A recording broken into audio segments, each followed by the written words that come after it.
बहुत समय पहले रूस के एक गांव में एक किसान रहता था। उसका नाम नज्म था। नज्म हर रात सोते जागते यही सोचता रहता था कि वह एक दिन बहुत बड़ी जमीन का मालिक बने। वह चाहता था कि उसके पास इतनी जमीन हो कि दूर दूर तक कोई दूसरा इंसान दिखाई न दे। नज्म मेहनती किसान था। वह अपनी जमीन पर काम करता, बीज बोता, फसल उगाता और फिर उसे बेच देता। उसकी पत्नी, बच्चे और बूढ़ी माँ भी उसी गांव में रहते थे। गांव के मौलवी ने उसे सलाह दी कि वह अपनी पत्नी, बच्चों और बूढ़ी माँ की सेवा करे, लेकिन नज्म ने उसकी बातों को अनसुना कर दिया। वह हमेशा कहता कि मुझे जमीन खरीदनी है। उसने अपनी सारी जमा पूंजी इकट्ठा की, अपनी पत्नी के गहने बेच दिए, कुछ उधार भी लिया, लेकिन फिर भी वह जमीन नहीं खरीद पाया। आखिरकार नज्म ने गांव से बाहर जाना शुरू किया। वह रोज सुबह होते ही किसी जमींदार के पास जाकर जमीन खरीदने की कोशिश करता।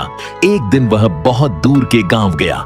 वहां के जमींदार ने उससे कहा, हम तुम्हें जमीन दे सकते हैं, लेकिन एक शर्त है, सूरज निकलने से लेकर सूरज डूबने तक जितनी जमीन का तुम चक्कर लगाओगे वह सारी तुम्हारी हो जाएगी। लेकिन अगर सूरज डूबने से पहले तुम वापस नहीं पहुंचे तो तुम्हारी सारी मेहनत बेकार चली जाएगी।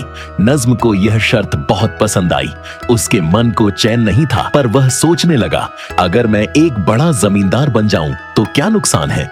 एक दिन नज्म अपने घर के बाहर बैठा था कि एक मुसाफिर वहां से गुजरा। नज्म ने उसे आवाज दी और पूछा, आप कहां जा रहे हैं?